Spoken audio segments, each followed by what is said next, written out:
right. We are live. What is up, everyone, and welcome to another episode of the Random Encounter Podcast. Today is episode 68. I'm your host, James, and I'm joined by Phaneckswhy and Bryant. We'll have Ash joining us later on, so, definitely keep an eye out for him. But as always, don't forget, like and subscribe on the YouTube channel. We are trying to hit 600 subscribers. We're actually at 554. They said I can't hear you speak. Say something again, fan. But yeah, why? Yeah, that's weird. Why are you guys not being picked up? Thank you, Shu.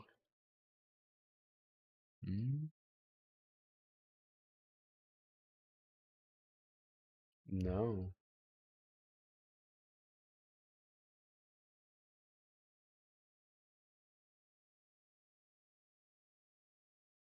they're not here. I did, but I undid that when we were doing we were streaming Mario Kart. Let me see. What the heck is going on here?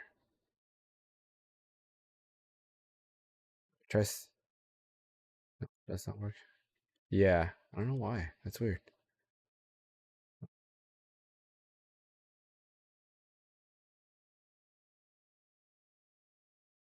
Yeah, I can't hear myself either. There we go. Now you guys should be good. Hello. Yeah, so you should be good according to the audio mixer. I can hear it. I can hear it. Yep. I heard Brian. Sweet. Okay. Yeah. So as I was saying, yeah, I don't know why it was on default, and like my default audio source didn't change, so I don't know why it's tripping like that. Wait, what is this? Ah, I see why. That's weird.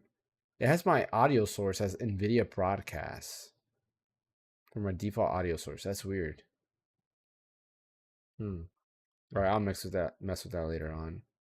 Man, that's the one thing that ticks me off. Like, I hate like you install something and then like Windows automatically want to change things to something else. But that's a different topic. Anyways, we're here to talk about gaming news. So like I was saying, don't forget, like and subscribe on the YouTube channel. Trying to hit 600 subscribers. Also follow us over at Twitch.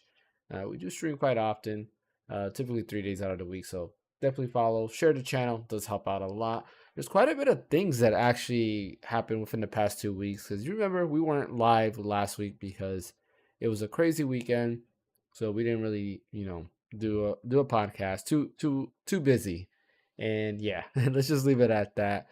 But there's quite a stuff that came out. We're gonna start off with some of the smaller gaming news.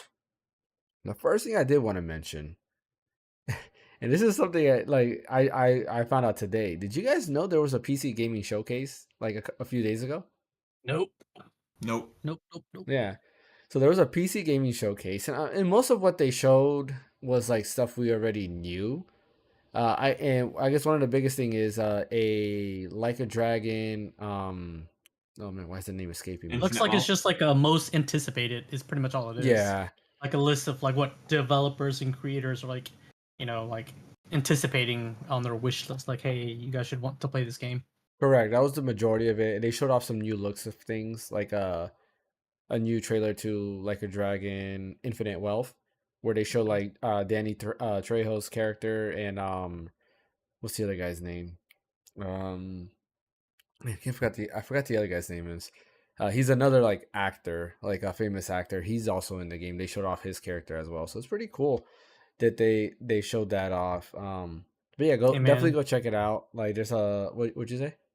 Well, I'm just saying, like, it's crazy how like not Johnny Depp, freaking Keanu Reeves with freaking Cyberpunk, and then like all these other people. Like, hey, I'm gonna jump in on that bandwagon and do it even more. I mean, yeah. I mean, technically, the first game I can think of that had a celebrity in it was the Jet Li game on PS2. It was Jet Li Rise of Honor, I think it was called. How about Mike Tyson's Punch Out, man? Oh yeah, that's true. There's Mike Tyson.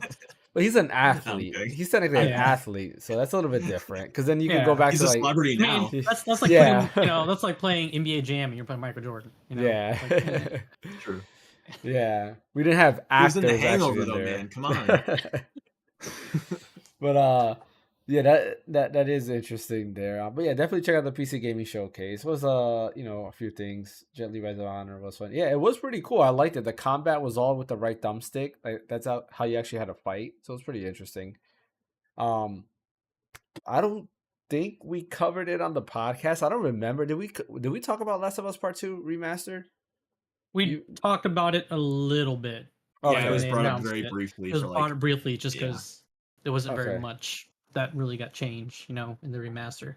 Okay, If gotcha. you think Yeah, about it. because when I was writing notes, I was like, "Did we talk about that?" I don't remember. It wasn't in any of my notes. And then as we progressed, I was like, "Wait a minute! I think Bryant brought it up last podcast, maybe, but I wasn't sure." We didn't Uh, really dive into it though. no, I mean, Yeah. there's not much to dive into it. That instead that like I don't know. I think we were all on the same boat that we think that it's, I guess, useless almost. It's a money grab. There, I disagree. I You mean, disagree? You think I'll it? spend the money since I haven't played Last of Us Part 2. You I'll think buy the you remaster. think the remastered should be done like versus Naughty Dog concentrating on either a new game or bringing back like an older game? So there's two different teams that are working on Naughty Dog stuff. Mm-hmm. There's one that's kind of like a smaller one that would do a project like this, and another one that's going to be doing like their next big thing. Mm-hmm. If this was a reskin to make it a nice looking PS5 game and they brought it out and charged $60, then I would have a problem with it. Yeah. But it's $10. There's new modes. You got new haptic stuff. It looks nicer. There's commentary. There's cut content. Like, I don't mind paying $10 to have that. Like, Isn't it only it's not $10 if you have the original? Yeah, if you correct. have the original. If you don't, But it's I 70. don't. Yeah, I I gotta do. buy the same, whole thing. same here. Yeah. I don't neither. So it's like Yeah. $70 for a game that's 3 years old. Yeah, you're putting it up, but like, It's worth the price. It's one of the best games ever, in my Should opinion. I Yeah. buy a PS4 version and then just pay the $10? I mean, it might be I cheaper, wonder if that would right? work. Maybe. It I'm sure you could should. get it on sale. I mean that's actually kind of how I did it with the Spider-Man, Marvel Spider-Man. Yeah. I bought the PS4 version on Black Friday sale for like $10 or something like that. Mhm. Sony And has then- yet to say what the price is Okay. of it non-upgraded. So I mean, if it's $70, like, yeah, I would agree. That's I a mean, bit it's like much, but I mean- I bet it'll be like 50, 40 maybe. I don't know. We'll I see. mean, Yeah. As long as they're nice, be reasonable. Yeah, It's I not like guess, it's not like you built the game from scratch from the ground up. yeah. I still think that it's so The Last of Us, a franchise that's been out for about 10 years, right? Give or take, right? When was the first one? Like 13 or something like that, right? 2011? Yeah, I think it was 2013. Yeah, See. somewhere around there. Has 5 games already, technically, right? Because there's Last of Us. Then there's the PS4 June version of The Last of Us. June 2013. June 2013. Okay. Yep. Yeah, because it came out on my birthday. The first one did. Um, yeah, because I remember I was excited. I picked that up, and then I watched Man of Steel. But you have there's 5 games. There's Last of Us. Then you had the PS4 version, which updated the graphics, and I think that was a pretty big, upgrade from there. Very noticeable. And then you have Last of Us Part 1, remastered or remake, whatever you want to call it. And then you have Last of Us 2, and now we have Last of Us Part 2, and then Last of Us Part 2 remastered. So there's already 5 games in a series that's only 10 years old. 2 of them being remasters. And I don't know, like for me it just makes me feel like I still don't think it's a pass. That's like if we get a Bloodborne remaster, right? Like a Or lot an of Elden Ring yeah, remaster. or Everybody wants that. I know a lot of people want a Bloodborne like port or something like that, but it's like to me, I just like it's too soon.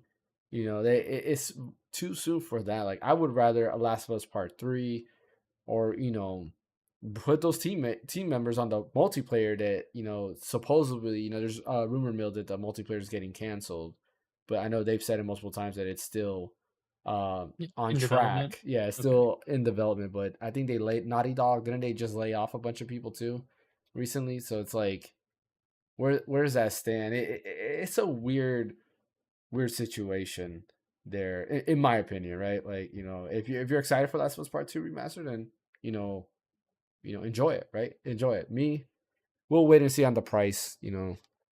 Maybe if it becomes on PlayStation Plus or something like that, like maybe I'll pick it up. I don't know. We'll wait and see.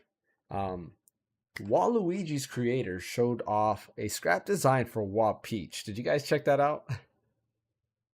No, I didn't see that. Yeah, so if you guys know, Waluigi wasn't actually created by Miyamoto. It was created by, I believe, Camelot for Mario Tennis, I think. Yep. Yeah, so it was created for that. And they had also designed for a Wa Peach to be in the game, but then they ultimately just scrapped it. And I think it looks pretty cool. Like they should have just added it, and hopefully in the future they just add it in design. Fun fact: Waluigi got very popular. So popular that people wanted him in Smash. And there's also the meme of Waluigi never having love because he really doesn't appear in anything else except for like Mario Party or any of the other spin-offs there. But it's a pretty neat take on Wa Peach, and it would be nice if they just put her in another game, right? Put her in one of the games. That would be pretty cool.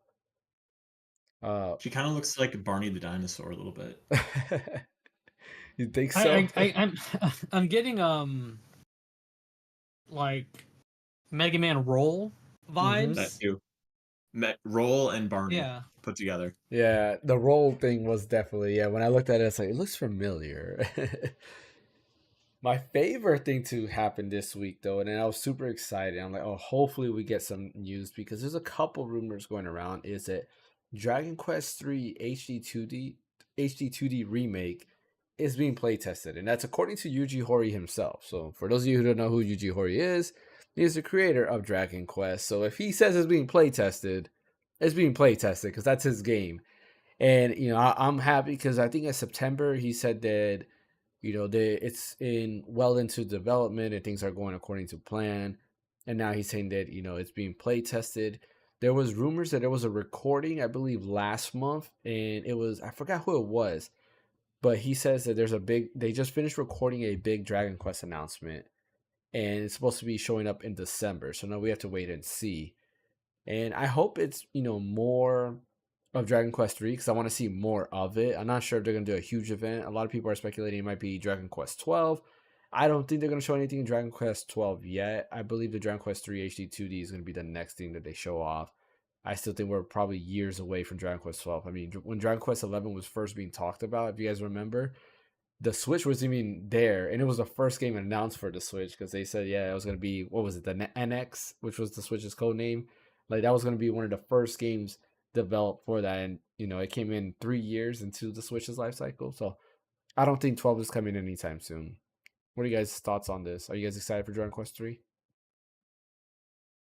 I have really no opinion on Dragon Quest 3. I've never played it before. The only Dragon Quest game I've really played is Dragon Quest 11, and Okay. what I played of it, I really enjoyed it. I stopped playing it because I couldn't handle the MIDI soundtrack anymore, and I didn't end up. I bought the S version or whatever on PC, and that's eventually I'm gonna get around to getting to that and playing with a real orchestrated score, and I can handle it.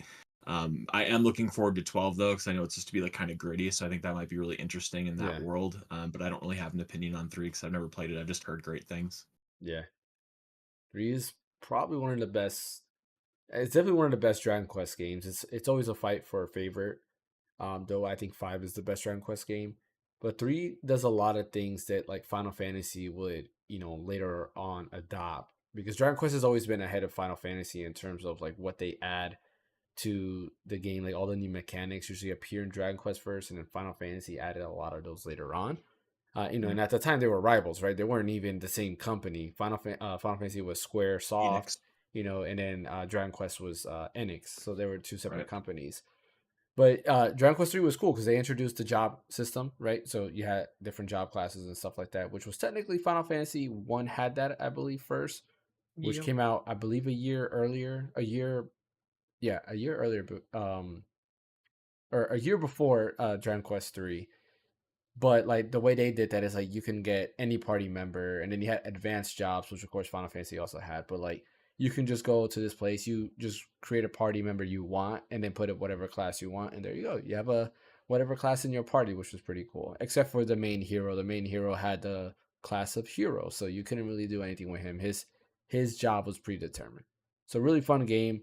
A lot of twists and turns. Like there's a lot of cool things that happen in it, which is recommended to play 1 and 2. Specifically 1, play Dragon Quest 1 and then jump to Dragon Quest 3, and it'll have a bigger impact because there's a lot of what's the right word I'm looking for? A lot of what do you call it? Like not a twist, but man, why can't my words are just messing up right now? Describe what you're trying to think of. I'll try to think of the word. What is it? Like when something happens, it's like surprising, right? There's like a turn of events. Spontaneous? No, Spontaneity? no, it's not it. Why can I not? Whatever. Let's forget about the word. It'll come 5 Yeah, minutes later and you it'll can tell come. us. There's just a cool twist in Dragon Quest 3 that is really fun, and it's more impactful if you play Dragon Quest 1 first. But yeah, that's hopefully coming soon, so I'm excited for that. What is it? Phenomenon. No, not a phenomenon. Outcome. It's gonna bother me now, circumstance, James. Yeah. I hope you're happy. conclusion. All I can think of the Eventuality. twist is the only thing I can think of. It's not, but twist is not the word I'm looking for. There's another word, but twist is the closest thing. There's a I'm nice gonna go synonyms twist. of twist. Yeah. Let's moving on from that. And something that I was hoping Ash to be here for is plot twist. There we go. So twist was there. Plot twist. There's a nice Just plot twist there. Okay. Yeah. We got there See, together. I didn't have the other word. Thank you, Shu. I can't believe I couldn't think of the word. I was hoping Ash to be here for this, but Apollo Justice, the physical copy, will only be available on Nintendo Switch, which is pretty interesting. So if you're a physical, collector, the only way to get a physical game of the Apollo Justice trilogy is on the Nintendo Switch. So definitely if you're interested in that, you're gonna want to pick it up on Nintendo Switch. It's available in the US as well in physical. So a lot of times That's the Ace Attorney game, right? Yeah, the Ace Attorney game. Okay. A lot of times Just with a different main character instead of Phaneckswhy. Yeah, I guess he took over as the main character, according to Ash, because Ash was doing a deep dive. I remember. I guess Apollo Justice replaces Phaneckswhy.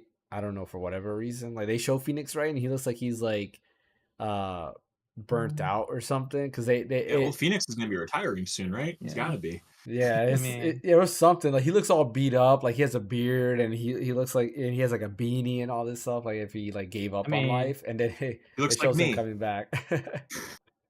Yeah, I guess you could say that, right? Yeah. What were you gonna say, Fan? Well, I'm just gonna say, like, maybe he's just like, done with the grind. The attorney grind. Shu says, I think because Phoenix was being framed, so Apollo took over for him. Okay. All right. There could be like a case where it's like a conflict of interest, so they have to have a different attorney. Yeah. I mean, they'll last like few games were just him, really, and I guess you could. I think the second game also had Phoenix right in there. But yeah, if you're a fan of those games, definitely check that out. Deca Police seems to not be coming anytime soon. This was a game that looked like it was slated for 2023. It's a pretty cool game made by Level 5. It looks very interesting. Like it was like kind of like my cup of tea. It's a I don't know if it's not an action RPG. I think it's turn-based, if I remember correctly. And you're basically like a cop, but you're like in this almost like not virtual world, but there's a lot of like, I don't know. Like augmented reality? Yeah, like augmented reality things happening. And it looked like, really neat. What's it, Psychopass-ish, kind of? It's an anime. It's about cops and stuff like that. Yeah, nah, I wouldn't say it's like that. I don't know what to compare it. Like I recommend looking at the trailer, but for the most part, it was always shown as like a 2023 game. And then Level 5 had a recent update, and when they showed off more of Deca Police, they said coming after 2024. It's like, what? So you're saying this game that was slated for like 2023 has now been pushed back to 2025? And I wonder, like, what's going on? Like, was the game in trouble? Is there a lot of like issues going on with the game? Like, for it to be pushed back by 2 years, that's like, or I guess a year and a half, because we're already almost in 2024. Like that's kind of strange. I've never seen a game get delayed that long. Like, I don't know. Has there been a game that's been delayed by 2 years? Does anybody know of one? Because usually when there's off the top of my head. Usually when there's a delay, and I'm pretty sure there's games that have been delayed. Starfield? Well, Starfield was delayed by a year because it was supposed to come out last year and then came out this year. It just kept getting pushed back. That's all I remember. Yeah. Like, And there are games like that that just keep getting pushed back. I mean, this could be maybe the safe bet. They're like, we'll delay it by a couple years, but if we get done with it sooner, it comes out sooner. is Deca Police kind of like, it almost looks like Persona-ish. Like There's probably a lot of style-wise. inspiration. Yeah, there's Yeah, a little bit style-wise, of it's like inspiration Persona. there. But it's Wasn't pretty that cool. debuted during a Switch Direct or Nintendo Direct? It was. Yep. Yeah, and I thought it looked really cool actually. Yep. It looked really neat, and it's a game that a lot of people are excited for. And for it to get pushed back, for me, it's kind of a bummer. But then there's also the rumor that is this a part of like the Switch 2 lineup? Maybe that it was getting so big that they can't put it out on the Switch. They're gonna put it on the Switch's successor. So who knows? Maybe more proof that a new Switch is coming. Like I honestly, what are your thoughts on a new Switch, Brian? Because all of us believe that a new Switch is coming next year. Do you stand with that as well? Yeah, I would say that it's either going to be next year or I would say at the latest spring of 2025. Like I just think the Switch is getting long in the tooth. There's so many games that Mm-hmm. like the calendar is really unknown for 2024 at this point. You have the Luigi's Mansion port, you have the Princess Peach game, Mm-hmm. you have what am I missing? Oh, the Paper Mario remake. Door, Yeah, yeah. Thousand Year Door. Yeah, yeah. But beyond that, I mean, you'd think there would be a couple more, like, even if they were really kind of far off thoughts, like, oh, this will be coming one day. But I mean, like, where's Metroid Prime 4? I mean, that Mm-hmm. got announced so many years ago, and all we have is a logo for it. And I think, that maybe Deca Police, like you said, I mean, it is getting long in the tooth. I mean, the Switch came out in February or March of 2017. March. And March, yeah, March 2017. It's going on 6 years old. It could use an upgrade. So as long as it's backwards compatible, I'll be all over that. And I really Mm-hmm. think it will. I think it'll come next year. If I had to guess, I think it'll come next year, next fall maybe. Yeah. Yeah, that's been the biggest issue with the Switch, right? Is that it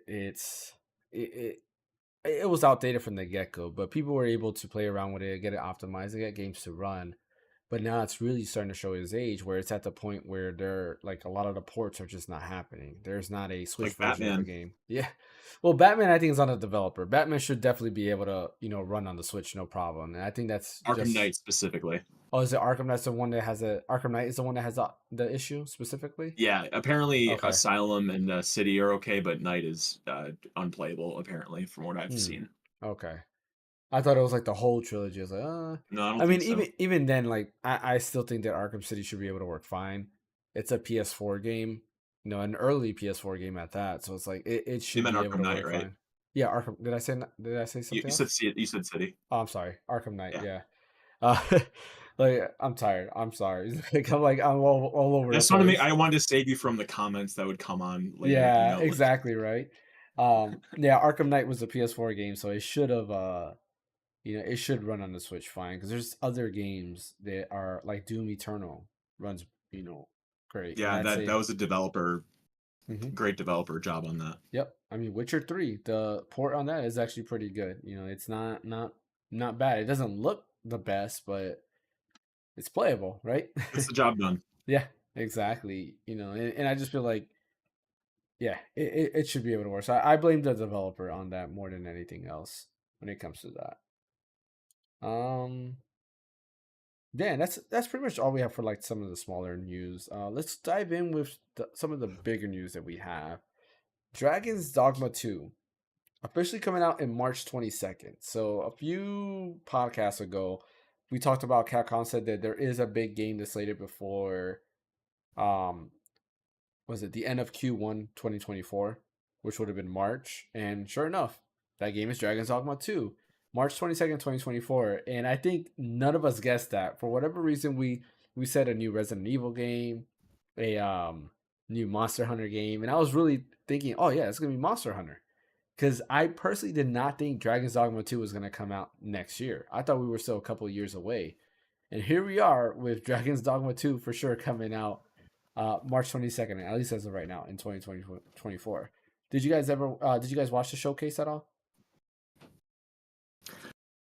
I didn't because I've never played the original Dragon's Dogma. Oh, I've just heard like fantastic things about it. yeah. So like I've seen like bits and pieces of stuff like on X, just like kind of little gifs or whatever, and it looks cool. Like I might take a look when it comes out, but my hype level isn't great because I never played the original.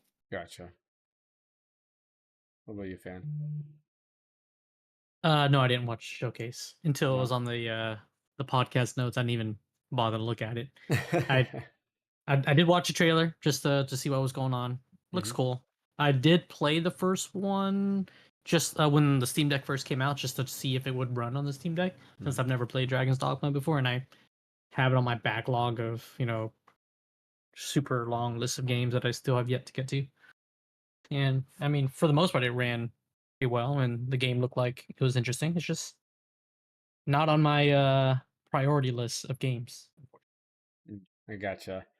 So I guess I'll carry the conversation here. Please, I'm interested to hear what you have to say about it because I've heard just great things about this series, and I really don't know what separates it from like it looks. Is it like Monster Hunter meets like Dark Souls? Like, is it kind of like a amalgamation of the two, or Yeah, It's more of so a Dungeons and Dragons type, where so you the have the certain big thing with classes. Dragon's Rank. Dogma, so a little bit of the history. Dragon's Dogma came out in a time where Japanese games, specifically Japanese RPGs, were seen as like lesser. If you remember that 360 and the PS3 era, there was just the term JRPG came out, right? That was a term that didn't really used when a Japanese RPG came out. It was just an RPG.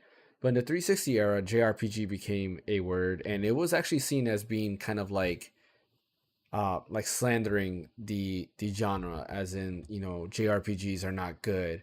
And then you had games like Fallout 3 and then like New Vegas and Skyrim and Oblivion and stuff like that. And that's the games that people were really talking about because Western RPGs were just becoming a lot more popular.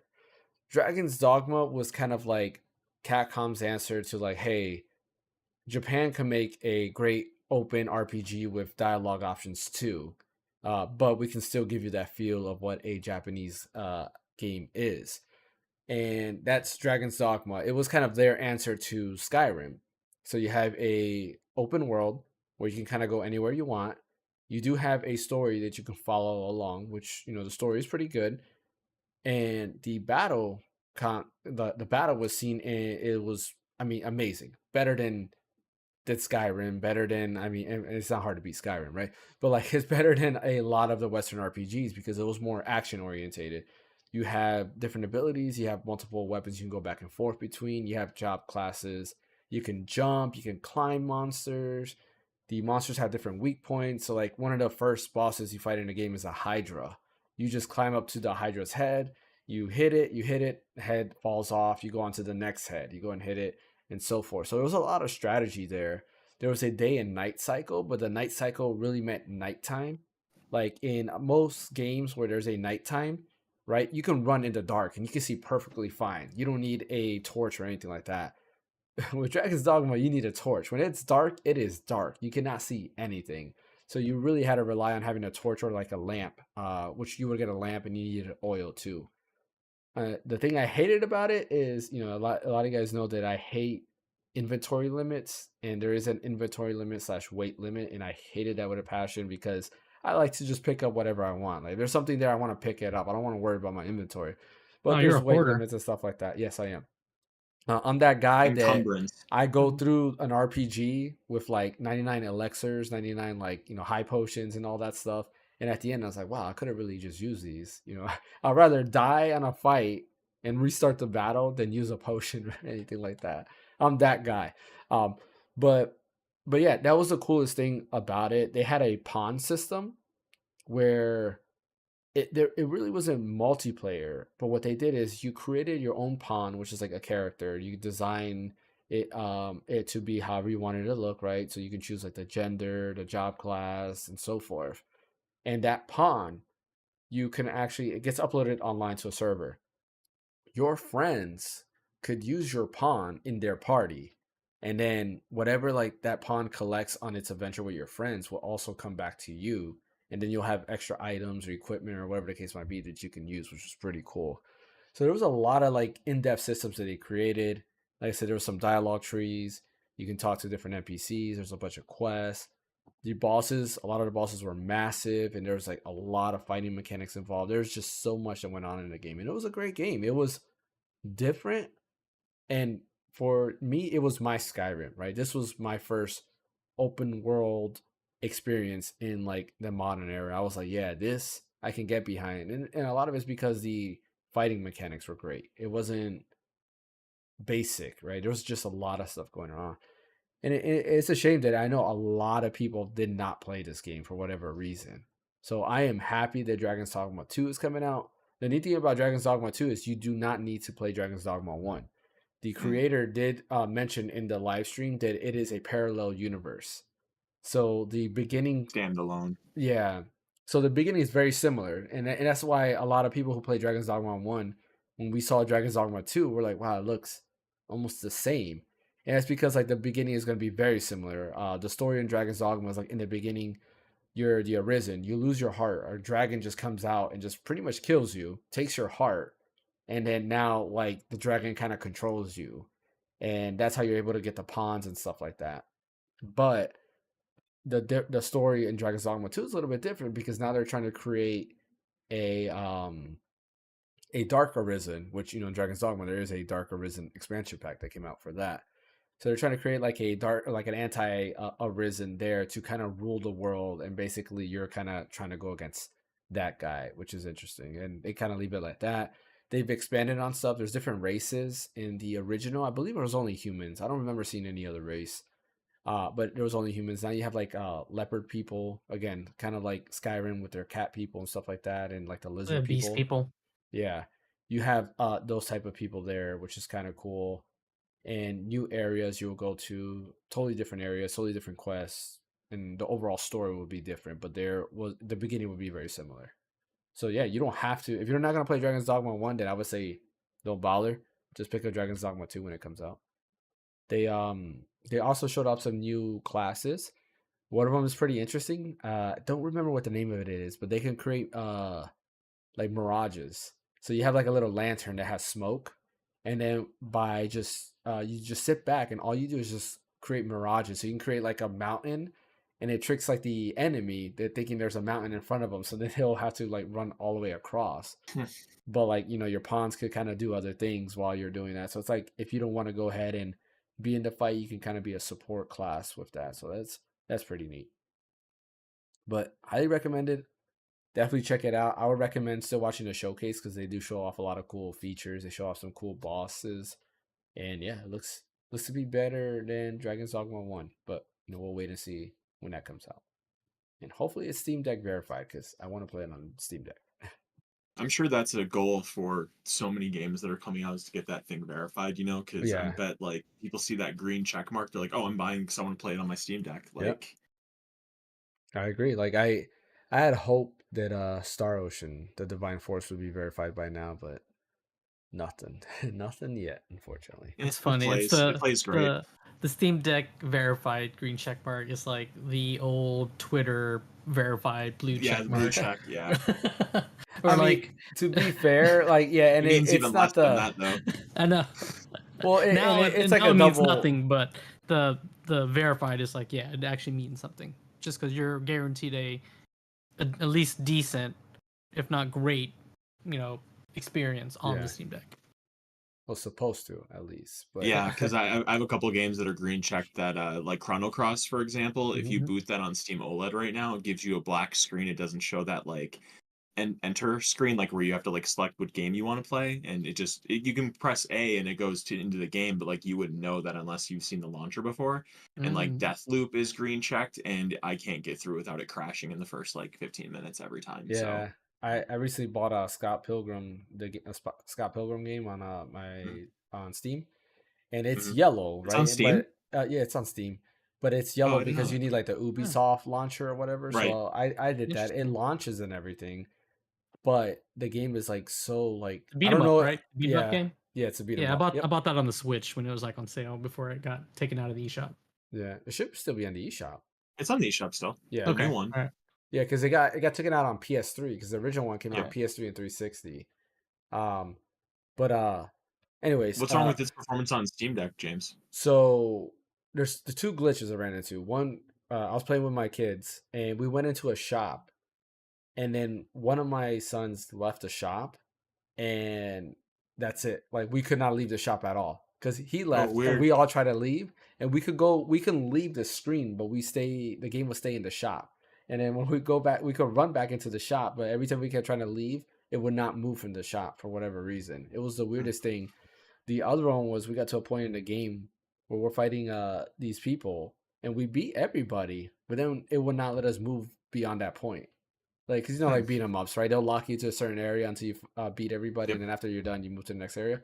It would not let us move to the next area, and this was 2 different times that I played. So I was like, well, I don't know. Maybe it's a Steam Deck issue. I don't know if it's just the PC port has that issue. So I'm gonna try it like one more time to kind of see like what is going on. But yeah, that was very annoying because they were both good runs. I was like, oh great, now I have to restart. And this is all the first level. So I haven't been able to beat the first level because of these glitches. But that's my only issue with that. But that was a little bit sidetracked there.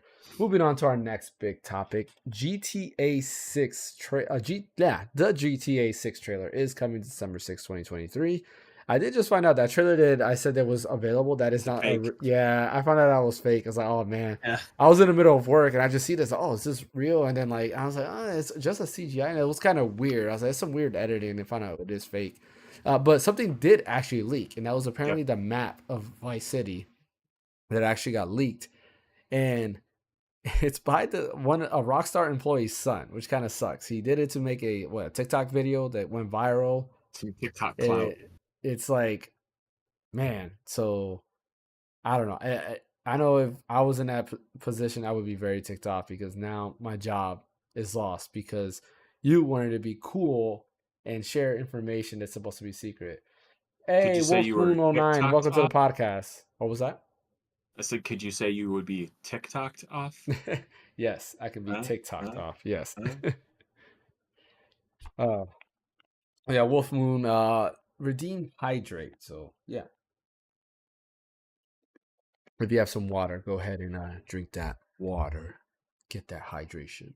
But yeah, I'm not a GTA fan. Like GTA Vice City was actually the last game I played, and after that, I was like, okay, I'm sure every GTA is gonna be very similar. Sure enough, every GTA has been very similar.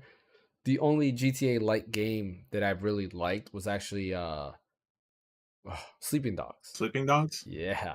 I Yeah. love Sleeping Dogs a lot. It was such a cool game. The story had actually got me dragged in, like just that opening of being like an undercover cop and stuff like that. The fighting system was like a mixture of like the Batman Arkham games with, shooting elements and stuff like that. I really like Sleeping Dogs, and I wish Sleeping Dogs would come back. I'm like, man, I own it on Yeah, I've PC. heard good things about that too. Yeah. It's man, you never play Sleeping Dogs?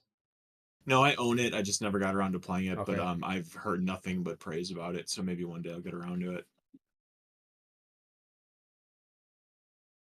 Let's see. Wolfsmoon says, I have question. Why you have random encounters from the name of the channel of the random encounters who make music of any video games? Not exactly sure what that means. Like I we guess share a channel there's probably name. another channel named Random Encounters. Oh, is there? I heard it. I Probably. saw there was a podcast named Random Encounter, which is done by RPG site, which I didn't know that. Yeah, we're the Random Encounter. Looking into YouTuber. Yeah, we're the Random Encounter. So if there's a Random Encounters, yeah, that's not us. And I know there's another podcast called Random Encounter, which I didn't even know about until like a couple months ago. When Geek Show told me about that. Oh man, I didn't know about that. So yeah, it's a separate channel. That is not us at all. But yeah, going along with that, yeah, I'm just not a GTA fan. Are you guys excited for this? Are you guys gonna? I mean, I'm gonna definitely take a look at the trailer for sure. I mean, it's kind of like my job now, right? To be on the know of what's coming out. But what are your guys' thoughts? I mean, I saw the leak and it's like cool. I Mm-hmm. mean, I'm not my cup of tea, but to each their own. Yeah. Never really got into I GTA, so what'd you say, Fan? I never got really into GTA, so Um, I just remember when Grand Theft Auto 3 came out in 2001. I was 14, Mm-hmm. and that was just such a mind-blowing experience playing that game, because like the first game that like I recalled kind of in that vein was like Driver for PS1, and kind of like how that whole you could do that free roaming thing in a car in that perspective. And then Grand Theft Auto 3 comes out and it like blows that out of the water. You can get out of the car, you can go to different cars, you can do this, you can do that, you can, and when that game came out, I just remember that it was just a whole new paradigm of what games could be. And then you had Vice City come out, which was a fantastic follow-up with the soundtrack and the setting with the neon lights and Yeah. the awesome story with Ray Liotta and everything. And then of course you had San Andreas, I want to say in 2004, I think it was. And again, that sold like crazy. And then eventually we get down to 5, and I enjoyed 5 a lot. I'm not like somebody that goes online and just plays Grand Theft Auto online for days on end. I never even Yeah. touched it. I just went through the story. But I have a feeling that 5, I mean, they've been working on it for so long that it's really gonna have some exceptional things in it. Who knows? It might even be a new evolution of the series beyond what it was when 3 came out in 2001. Yeah. I mean, the amount of money that 5 made is just ungodly. And so you would think, knowing that the next one's going to make even more than that, they would just pour every resource they have to make it the best possible thing that it could be, the most modes, the most story stuff, and just make it incredible. So I'm looking forward to it. Like, I'm not losing sleep over seeing what this trailer is going to be like. But I'll definitely pick it up when it comes out. Nice. Let's see. Wolfmoon says to search them on YouTube. Yeah, I'll give them a search later on. Hey, David, welcome to the podcast. Says I like that. Oh, I like that hat. Oh, appreciate it. My wife got it for me. She picked it up and she's like, I got you a hat. I was like, oh, cool. I was like, I got that. She also got this also. It's a Carhartt beanie. It's like I don't know what color you would call this. It's like a purplish pinkish. So, oh, there you go as well. Yeah, I usually No, like to do that too. I have a Carhartt hat. I thought I was Oh, wearing it, but this is actually oh, something else. I do have a Carhartt black hat, but this isn't it. I thought it was. yeah. W beanie also. What does W beanie mean? Whip beanie also? I don't know. Welcome back. Yeah. Welcome back, Beanie. Oh, it said W beanie also, so I was like, I'm not sure what it. But yeah, like I don't know. I know a lot of people are crazy about GTA and they make it like a major thing, which is cool. Like I said, again, if you like it, go all in. I'm just not. I don't know. Were either Like you guys into Red Dead, or is it just Rockstar games in general you're not into, Red really? Dead. No, I've always thought about it. Like I've never been like that cowboy guy. Yeah, Like neither have I, yeah, but everybody raves about it, and so I yeah, like want to force myself to play it. yeah. I'm just like I'm like the only cowboy property I've ever even been. I'm not even want to say interested in, but I've watched was Magnificent Seven, which is just Seven Samurai with a cowboy skin.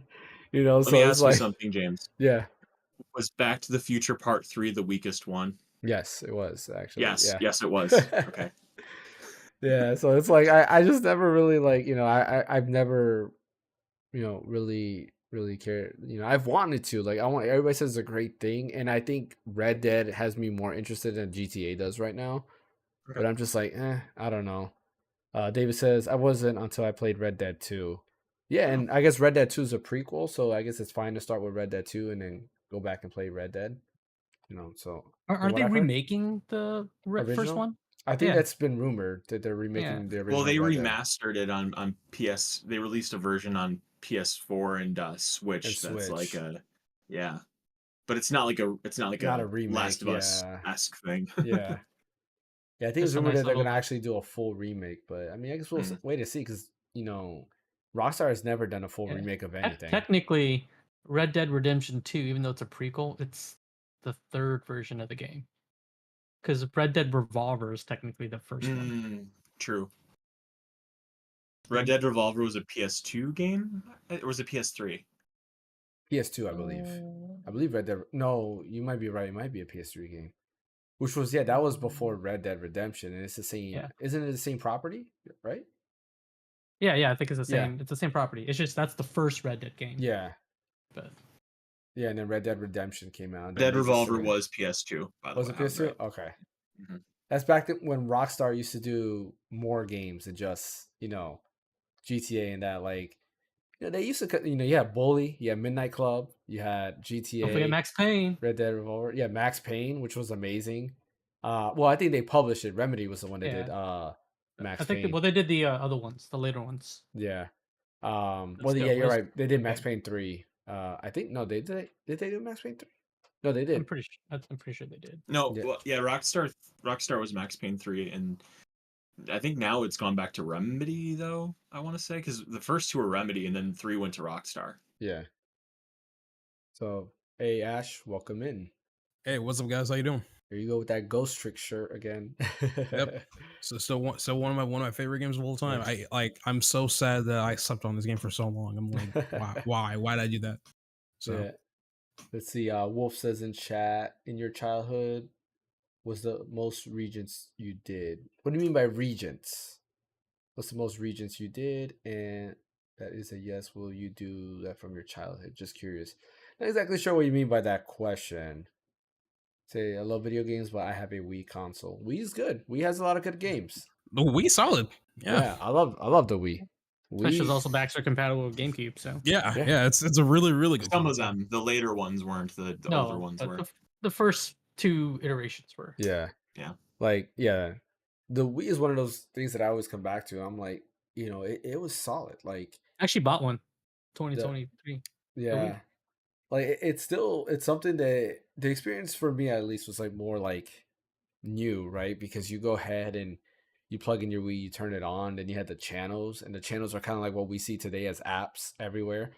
And you had like a Wii Shop channel, you had the weather channel, you had the little mail notification that in the middle of the night, would just blink up because Nintendo sent you a message and your Wii is just like, Bro, oh my god, that was legit one of the most brightest of lights I've ever Yeah. seen in my entire Light of a thousand suns. they were like brighter than hyper beams from like your typical trucks on the highway. I'm like, how did you do that? yeah. That makes no sense. So, Mhm. oh man, It was like, but it was a lot of cool things with Wii. You can download DS demos from your Wii. Like, that was also awesome. oh, Being able to do that's that. how I discovered that's how I discovered Ghost Trick. Yeah. That's how it happened. I was like, man, like it's nuts.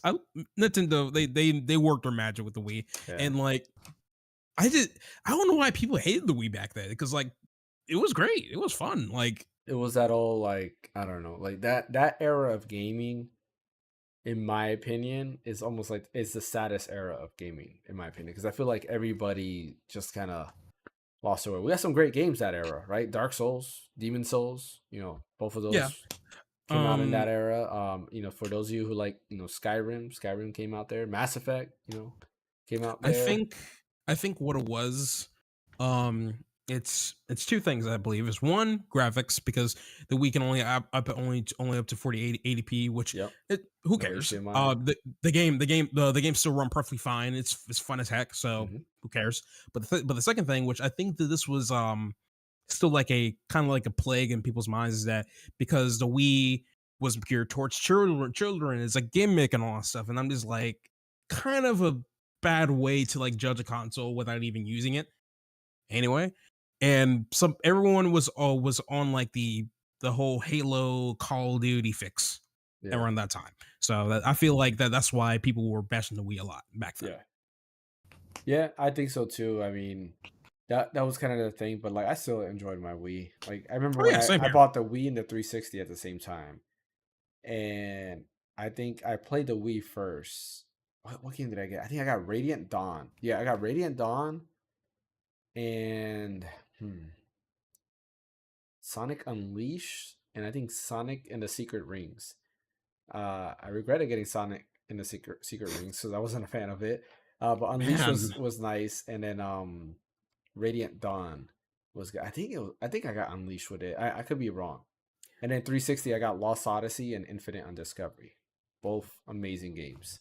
I was a bit backwards, so like I actually got something Unleashed on the 360 and stuff, because the one on the Wii, I did try it from a friend's house, and it wasn't hitting for me, unfortunately, and stuff. For Sonic and Secret Rings, that game was fun as heck. It was Yeah. great. I don't know. I I think it's didn't mainly like it. It because was people boring. didn't like how the control was and stuff, and Yeah. how you're supposed to move Sonic, which I can definitely understand that. But once you grow into it and actually adapt to it, then you realize, oh wow, it's actually decent, fairly decent game. And Yeah. plus, uh, Sonic's always consistent with their soundtracks too and everything. Yeah. And then the other game I got for 360, which I mean, it wasn't mine, it was my brother's, but I got Dragon Ball Raging Blast 1 and loved the hell out of that one. That was Raging it Blast was was yeah, pretty Raging Blast was decent. fun. Yeah. And then 2 came out. I liked 2, but to me it wasn't better than 1 in my opinion. Yeah. So yeah, I mean, two. I like two a little bit more, and then you had a little anime that came with two that you can see where it was like Goku and everybody against that alien dude. There was also a character in the game. So the game that came after that, I wasn't a fan of. But yeah, Oh yeah, I know which ones you're talking yeah, about. I actually remember those. I forget their names because they're so like forgettable, but I know what you're talking about. yeah. So All right, moving on to our final topic of the day. Xbox is once again being the talk of the town, but not for all the right reasons. So one thing that was trending on Twitter like earlier this week was and I want to say late into last week was Xbox tax. Have you guys heard that term? I heard the term, but don't know like the actual definition of it. So apparently the Xbox tax is not like Switch tax, right? Where it's like, oh, you have to pay an extra $10 for it being on Switch or whatever the case might be. It's actually the reverse, right? Like kind of like reviewers, right? You might have two of the same game, but it'll score higher on like PlayStation than on Xbox. And it's Xbox tax, right? They're like, oh, we got to take away some points because it's on Xbox. And it's just weird. Like a lot of people are trying to say that the industry is basically against Xbox, that everything that's on Xbox is kind of basically being like gimped, right? They're taking away not features, but they're, taking away or they get smashed because it's an Xbox property. Part of the argument started because of Starfield not being in the Game of the Year run up, or how like it just seems that Xbox can't win. And I mean, I don't think that this is real. Like, when you Sounds like get, excuses. yeah, Yeah, it sounds like it. exactly. I Like mean, I think the biggest complaint that everybody has had with Xbox is just games. Pretty much. the We problem is don't. they overpromise and then they underdeliver. Pretty Yeah. much. Yeah. That is true. That's another thing. Like I've had the Series X since launch, and I've owned every console since pretty much, not every console, but at least Like- I've owned the majority of consoles. And then the big three I've had since like the PS2 era. And like Xbox, specifically the Xbox One is, in my opinion, where it went downhill because it was just like, why do I have this machine? I went and sold my Xbox One X because I'm like, I don't even use it. There's no reason for me to have this. And then of course I wanted to play Lost Odyssey, so I was like, great, I want an Xbox back. And I eventually got the Series X, but now the Series X just collects dust. It just stays, downstairs in my living room. And I do play from time to time because I also have Sonic Unleashed, 360 version. I have that on there and a couple of other games. So I do play from time to time, but other than that, like, there's no real reason for me to want to play my Xbox. And I think if you're a fanboy, you just refuse to see that. Like exclusives, in my opinion, right? I know a lot of people hate exclusive now. Like, that's the thing that hate. In my opinion, exclusives are necessary for your console to shine. If Nintendo didn't have Mario or any of the exclusives, I'm pretty sure the Switch would, well, I mean, maybe it would have been purchased, but it wouldn't be as big of a hit as it is now. Nintendo won the console wars back then because of their exclusives, right? It was the Marios, the Zeldas, and all those things that won versus the, Streets of Rage, the Sonics, and stuff like that were coming out at that time. And to this day, it's still kind of the same thing. People buy a PS5 because they want to play Spider-Man, Last of Us, Uncharted, Demon Souls and stuff like that. Where Xbox is kind of like, you bring out Halo Infinite and wasn't that great. You bring out Starfield and it's like a hit and miss for some people depending on who you want. It's like it was promised to be something bigger. And maybe it wasn't promised, but a lot of people hyped it up to be something bigger than what it was, and unfortunately it didn't meet that criteria. What's another game? What's that? The vampire game that me and you played, Fan? Oh, Remnant? freaking No. Redfall. Oh, Redfall. Yeah. Redfall. My bad. Yeah, there's Redfall that just like was really bad. You know, and then you got the, you know, the Hi-Fi Rush, which did well, but it's like a lot of those games were just like, you know, mid. And I don't know. I guess if you're a fanboy, you don't see that. Like, does that sound right, or do you guys think that I'm just like I'm not I'm not correct? I would like to piggyback off where you're saying about the fanboyism, because I think it's still real out there. A really good example is like when you go through when Spider-Man 2 released on PS5, like about a month or two ago, you will see countless fanboys, Xbox fanboys, trying to deliberately break the game or purposely trying to find bugs just to make the game look bad. Yeah. And it was everywhere. And I'm just like, you're really wasting your life, your adult life, trying to defame a game that has already been proven to be good by millions of people around the world on the PS5 console. Like, it's ridiculous. So there's definitely some fanboyism that's still stuck with some of these people on this console. And like, the thing is, I tried to find reasons on why the purchase of Xbox Series X, and unfortunately, the only reason I will get an Xbox Series X for is if I wanted to try to play Red Dead Redemption 1 at its best settings, because with the Xbox Series X, you can actually get some of the older Xbox games that actually upscale up to like 4K 60 and stuff, which is pretty nice. Seen it multiple times from the other content creators, and I feel like, in my opinion, that's the best way to play Red Dead Redemption 1 instead of buying like the remaster bullcrap that they were selling you on for Switch and PS4. But other than that, that's all. That's legit the only reason I have. I think the biggest mistake that Microsoft made is when they try to like meld the Game Pass. Like they try to get the Windows platform and the Xbox platform and meld those two together as Game Pass. And because when they say it's on Game Pass, some people already have a PC that can already run these games already pretty decently and don't really need an Xbox at that point. Everyone's different when it comes to their like specs and everything. So some people are just satisfied just playing the game at 1080p 60 FPS, and that could be somewhat comparable to the Xbox Series S. And you don't have that, and you have the PC that can practically do the same thing. What's the point of buying the console in the first place? Yeah. Right. So it's just, the thing is for right now is they definitely do overpromise and they barely deliver, and I think they need to have like a different strategy in play here, because yes, I understand that they want to make Game Pass the future right now, but right now, so some of the cracks are already been showing with all digital feature stuff, especially with PlayStation. I don't know if you guys saw the news. I don't know if you guys talked about on the podcast already, which it looks like you haven't. But recently with PlayStation, the movie store or something like that, or the Discovery Play, basically where you get movies or like TV shows and stuff. They're legit saying by the end of the month, you're not going to be able to play those anymore, despite the fact if you buy it or not. So it's gone. Yeah. They practically just stole it from you. They stole your money. So from that point in time, now people are questioning, what's the point of all digital future if all we're doing is technically renting these digital assets with our own money?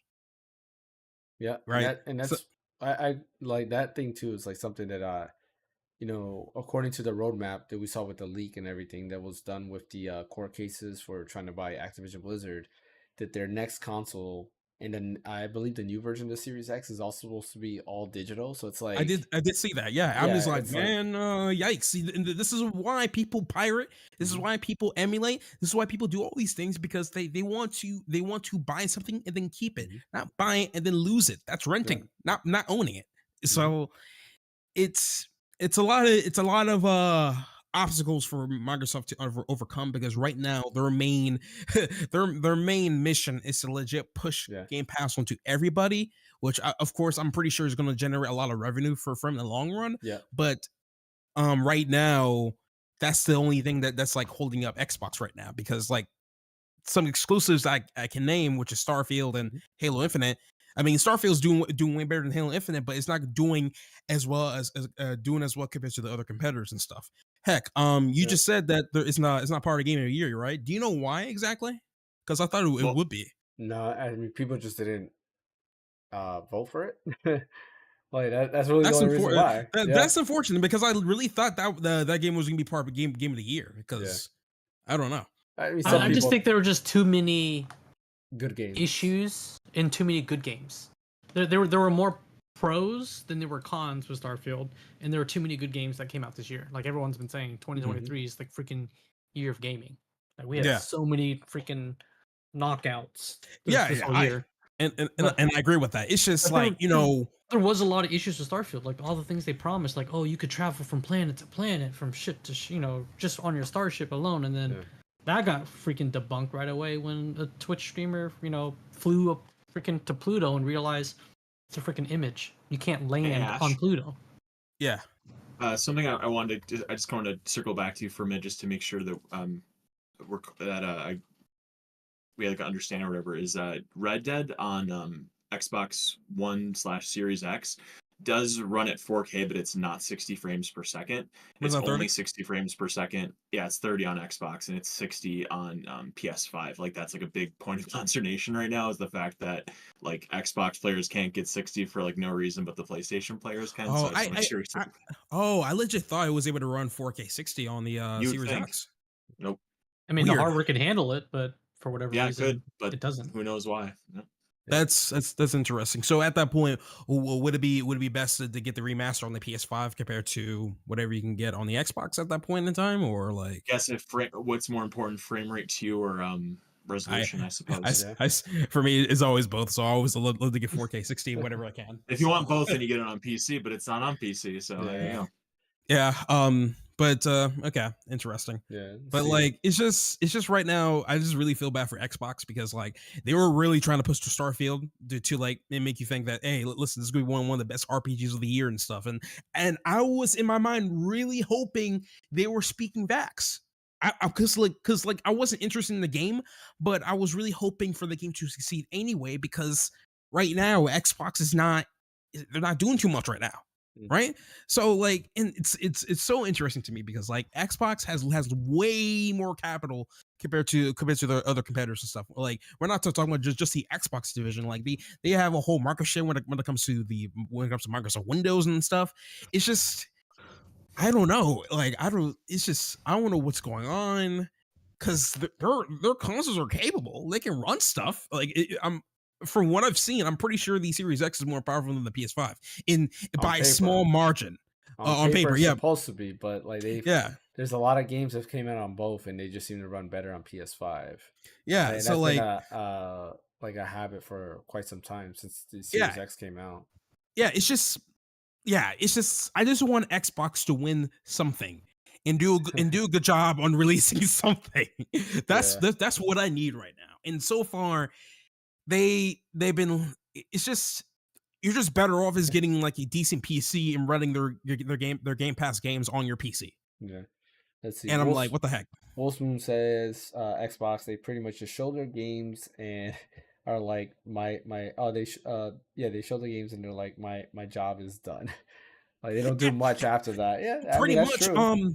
I'm pretty sure they were the first to unveil the Persona 3 Reloaded, saying it's coming to Game Pass. I'm like, okay, it's coming to Game Pass. I already got a PC, and I'm pretty sure that game's not going to like be that much demanding compared to other games coming out. So if you can get like a fairly decent PC and then still run that game with no problem without a need of an Xbox. So like I don't know, man. It's just I want all companies to win in this game. Yeah, and stuff. No, I mean, I agree. Like, for me, like, I don't want Xbox to fail, right? Like, it's because like if they fail, then there's really issues there because, like, a monopoly. Like we see, like PlayStation, they're on my bad side too because I feel like they're just getting out of hand in terms of some things they're doing. And like, and I always go back to like when the minute they closed down Japan Studios, it's like, man, you're already on my bad list now. Like that's it. Like Japan Studios means a lot to me, and you close them down. Like that, the whole reason I get it. PlayStation is for my Japanese fix. But like if I was in Phil Spencer's shoes, I would have been like, Sakaguchi, here's a blank paycheck. Make Lost Odyssey 2. Like easy as that, like bring back stuff that, or listen to what fans want that PlayStation's not doing, right? I would have poached the people from Japan Studios and be like, hey, let's create a Japanese studio with the people from PlayStation Studio or from Japan Studios, right? Like I would have definitely done that and create a new division there because they had a talented team. You know, that team made Shadow of Colossus, Gravity Rush 1 and 2. They helped with development on Bloodborne because it was co-developed with FromSoft. Like they have a lot of talented people there, and it's like they're not like they didn't do anything about it. Like not to my knowledge. Like, I don't know if they did poach them and maybe they just said no, we don't want to work for you. But it's one of those things that I would have done that. But going Okay. on to that negative talk there, another reason why Xbox is being talked about is Xbox CFO Tim Stewart did an interview with GameSpot. I always want to say GameStop when I say GameSpot. Did an interview with GameSpot, and basically they talked about like wanting to expand Game Pass, and be available, like bring their games on PlayStation and Nintendo. And like when you read that statement, you're like, are you trying to say that you want to be third party now? Because it just makes it seem like that. That's not going to work. Windows Central did an interview with Phil Spencer, and he's like, yeah, no, that's not in the plans. We're not looking to put our games on PlayStation or that makes no Nintendo sense. or put Game Pass on there. And it's just like okay, well, you're the CFO. Like, why are you guys not talking to each other? Like, why would one person say one thing and then Phil, who's the head of Xbox, was like no, or I think he has a new title because technically what's her name is now I think the head of Xbox technically. Sarah Bond. Yeah, Sarah Bond. I believe I think that's her official title is now head of Xbox, and his title is something else. Like he has a totally new title there. But like, are you guys not talking to each other? Like, what's going on there? Probably not. And the other thing that like I was mind blown. Like Phil Spencer says, we would love to bring back Banjo Kazooie, but we need to find the right developer for it. Like, are you just telling me that your team is not capable of doing this?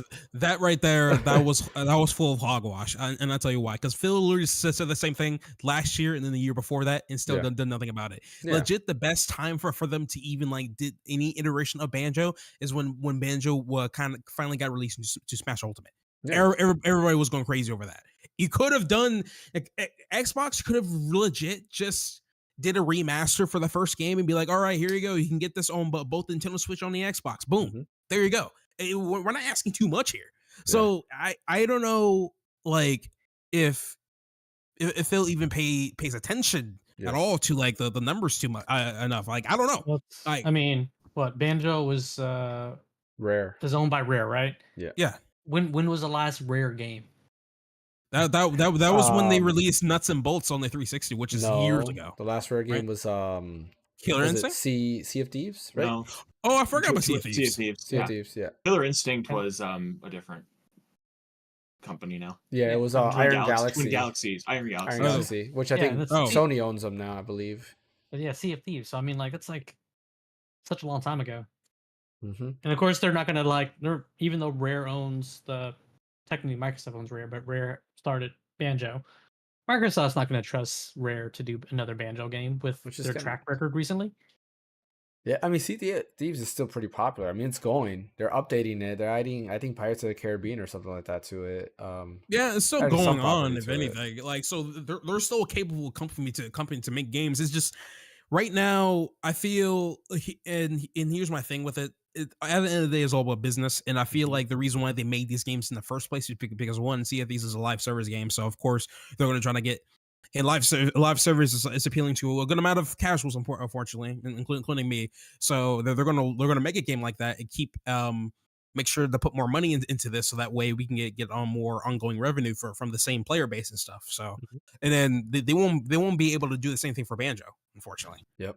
Literally the closest thing we can get right now is if you get the Nintendo Online expansion pass, you can get Banjo Kazooie off of there and legally. So there you go with that. So I don't know.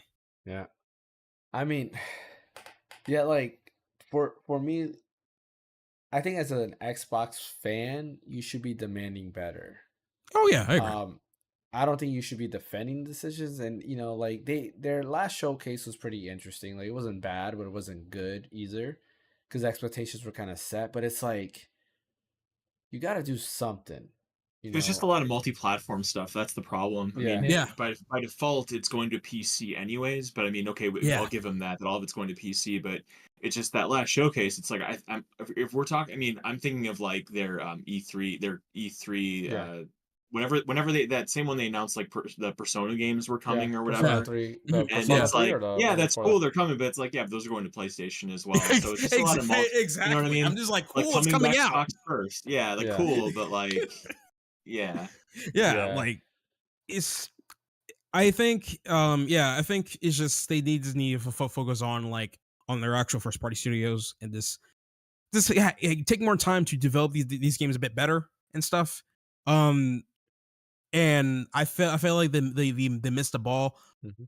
with Halo Infinite, because Halo Infinite, it was doing decently at launch, because I think this called 343 Industries was actually was saying, all right, here's the roadmap, we're gonna add this and then that, and then later on it just dwindled like really quickly because there was just lack of updates. Well, they No try more to treat the multiplayer like a live service game, but there was like no updates for a very long time. And like for a live service game, you can't do that. You gotta have the updates. My biggest thing with Halo Infinite is correct me if I'm wrong, but I believe local multiplayer is not an option. They did add Oh yeah, eventually.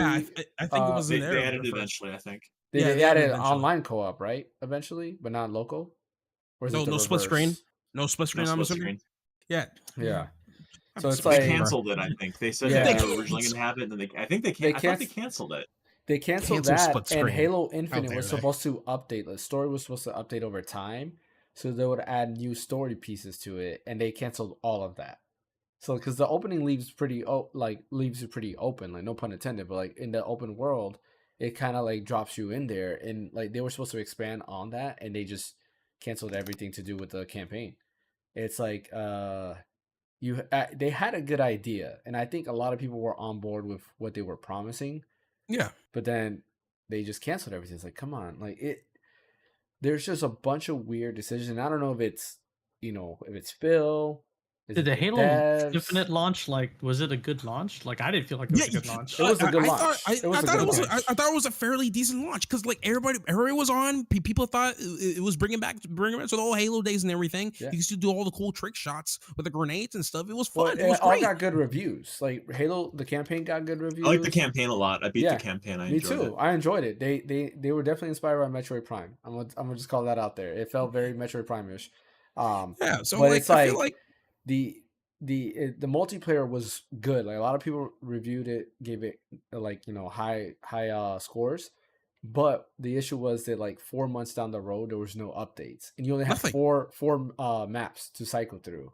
that's Like, it. that's not a lot. Like, There wasn't even no Forge either at that time, right? there was no Forge yet. Forge wasn't there.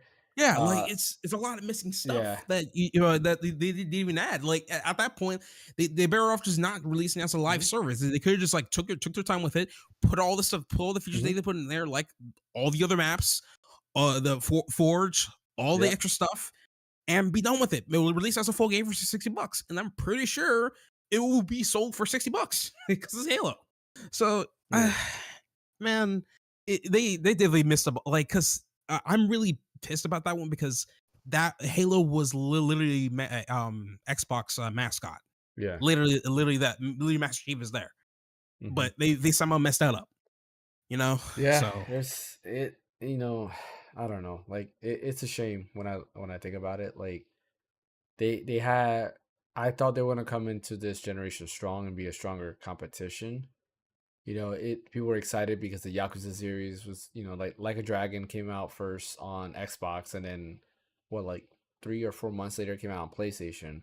But I think it's kind of the same thing that Bryant was saying. It's those games eventually came to PlayStation, and most people were like us. They have multiple consoles. We're like, well, we can just wait. But and I feel like even if it's multi-platform, and it comes later on a platform, I think you need a game that's going to make you want to buy it right away. Final Fantasy VII Rebirth is a good example. It is coming to PC later on, but it's like, yeah, I want to play this when it comes out, so I'm buying it on PS5. And you need a game like that on the Xbox where it's like, okay, like Starfield would have been a perfect example. I know they wouldn't do this because they want to, support PC as well. But it's like that would have been a perfect example of like, hey, Xbox versus, you know, I guess you can't do that because Microsoft, they do own Windows too, and it's like they wouldn't make Windows look weak just to benefit Xbox. They're just in a weird position. It's almost like they own two consoles, right? They have two platforms. They have Xbox and PC. It's like, how do you cater? But honestly, the best route would be just like turn Xbox into a PC. Just have Windows 11 run on it. And No, don't be do optimized that. to do that. Well, okay, maybe don't do that. But like, it's a horrible idea. It's a horrible idea, dude. What choice do they have except trying to get freaking more exclusives? I mean, that's the only way they can do things. But right now they can't. But it goes back to that route that's like, oh well, I have a gaming PC. Why do I need an Xbox, right? Yeah, so it's like my point. loop. Like my point. Yeah, it's a loop. I think they'd have to make a conscious decision about what's more important, right? The console or the Game Pass subscription. Yeah. That's what it's gonna come down to. Because every new release, every console exclusive, like, oh, day one Game Pass. Day one Game Pass. Here's the Everyone's thing, like, what's the point now? No matter what, you're gonna have a contingent of people that don't want to have a gaming PC because there's so much involved with that. That's with, true. Upgrading components, settings, the all the fancy stuff you can do with the PC. Most people just want to turn the thing on, put the game in if you're a disc player, or just play it. Click the button and it goes. You don't got to do all the crazy stuff. That's true. So that's why Microsoft wants to have a console, is because most people are like that. They're not like I think of it kind of like having a PC is like having a Ferrari or something like that. Like the real hardcore people that want to tune it up to make it go up to 11, like that sector of the gaming audience is there. But the general public, they just want to have something that goes from point A to point B. They'll just take their, Volkswagen Jetta and they'll just go to the grocery store, no problem. But the contingent of the Ferrari wanners are there, and they need to service both. Yeah. Yeah, no, that is true. What were you gonna say, Fan? Well, I was gonna say, I think Microsoft needs to kind of take a playbook from Sony a little bit and release some of their first party games as an exclusive on the console starting out. Yeah. Just some of them, right? They don't have to do it on all of them. Just some of them, hey, it's gonna be on Xbox Series X out first. Maybe 6 months down the line, then it'll be released on Game Pass. Something because Sony does that too, with a lot of their games. That's exclusive on Sony, but then it'll be released on PC a year later. And that might be the better strategy, honestly. Some of your PC players are going to hate you for it, but it's also going to entice you to buy an Xbox. And it goes back to one of our old talks in earlier, when we first started the podcast, when we were talking about this, is that the whole thing this works is you have the console. You want people to go to your platform because once they're on your platform, they spend money on other games. They get 30% of that cut. So every game you buy on that said platform, they're also getting money on there, right? So if you have an exclusive, people buy your platform. And then if people like your platform, they might purchase more games on said platform, and then you make more money.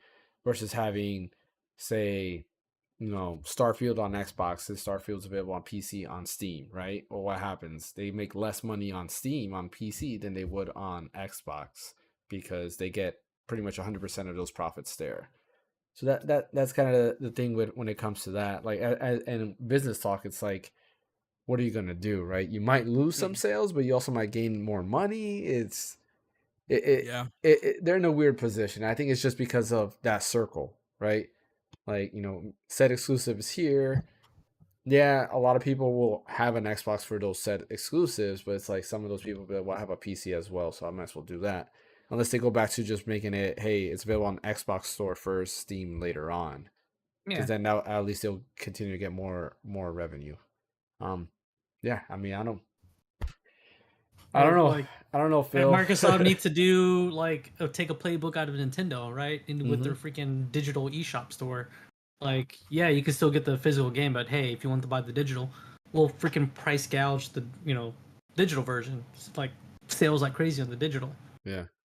And I bet more people would buy hey, I'm gonna get a Series S so I can just buy the digital game instead of buying the physical at full price. Yeah. I know I'm a broken record, but they just need to get more exclusives. No, that's facts. PS5 got exclusives.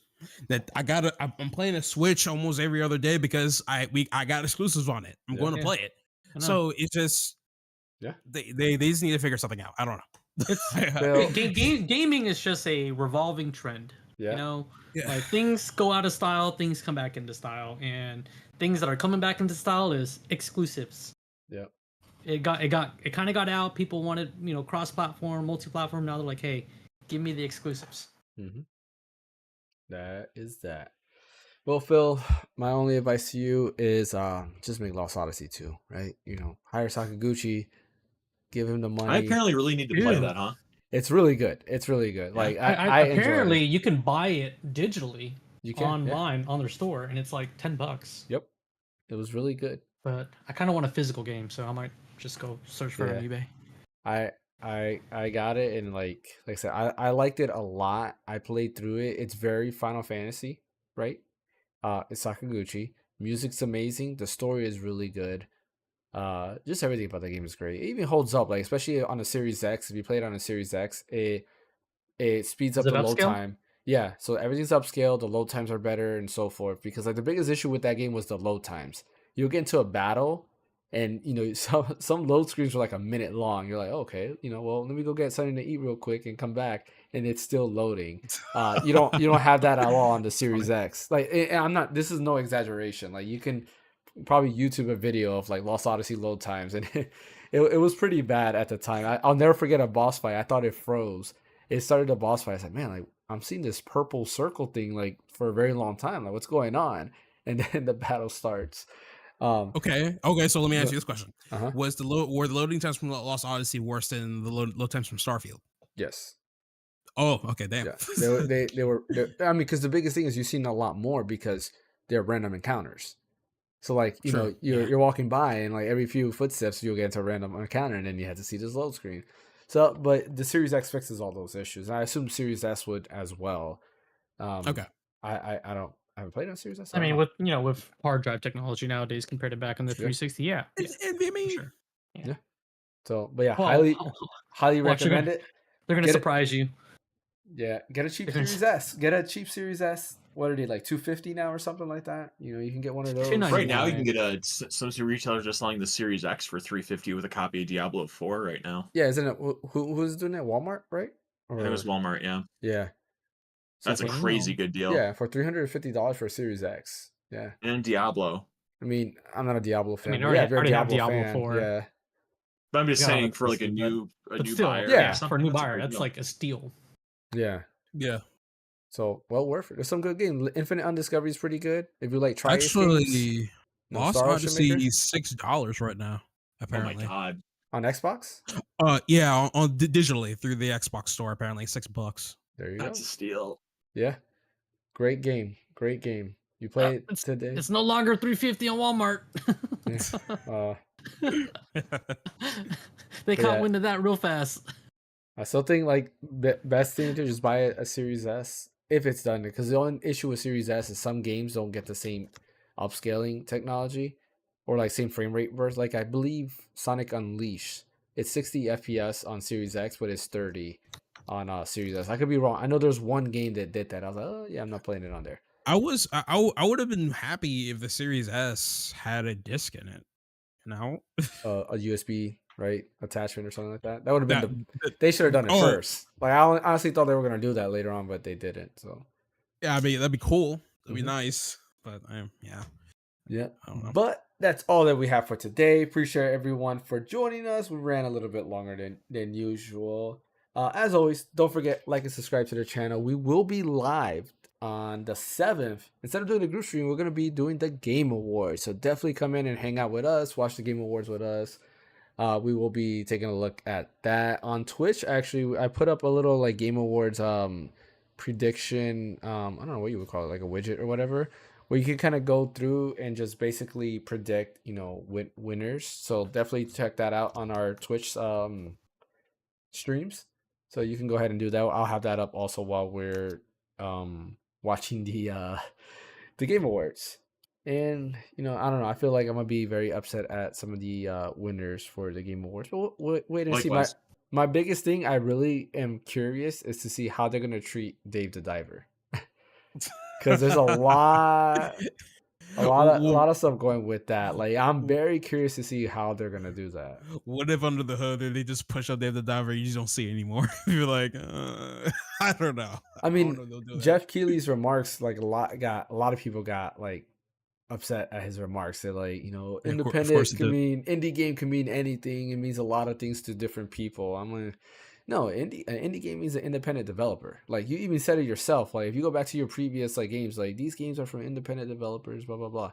Like, you've said it multiple times on the Game Awards. You can't say it means anything else. Like, Yeah.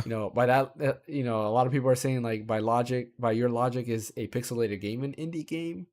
Does that mean that if I'm trying to think of a game that was pixelated that came out recently. I can't think of one. Octopath Traveler 2. I guess that's an indie game, right? Right? It's Yeah. like, yeah, I don't know. But yeah, don't forget, like, subscribe on YouTube. Trying to hit 600 subscribers. We are sitting at 554 actually. Follow us over at Twitch as well. Trying to bring up that follow count. If you got Prime, definitely use that Twitch Prime sub. It does help out the channel a lot as well, because the beginning of next year is going to be pretty crazy. We already got, February, we have January, I'm sorry, we got Persona 3. And in February, we have Final Fantasy VII Rebirth. 2 big RPGs back to back, which is pretty crazy. And, like, yeah, I think next year is going to be even crazier. I'm telling you, Metroid Prime 4 is coming next year. It's going to explode, win all Game of the Year competitions and nominate. It's gonna be best family game, Metroid Prime 4, best indie game, Metroid Prime 4, best everything's gonna be Metroid Prime 4. No, I'm just kidding there. But yeah, thanks for watching. Fan, where can I catch you? Yeah, you can catch me on Twitch and YouTube and X at Phaneckswhy. What about you, Ash? You can catch me at Ash Destroyum on YouTube. So I haven't uploaded anything. It's been like 4 months by now, I think. So And Bryant, which I like your shirt, by the way. Yeah, Wind Waker. Thank you. You can find me on X at red_so_deep. And you can also catch him here on the Random Encounter as well. And as always, you can catch me here at the Random Encounter on YouTube and the Random Encounter podcast on Twitch, because somebody took my name. Thanks for watching. yeah. We'll catch you guys next time.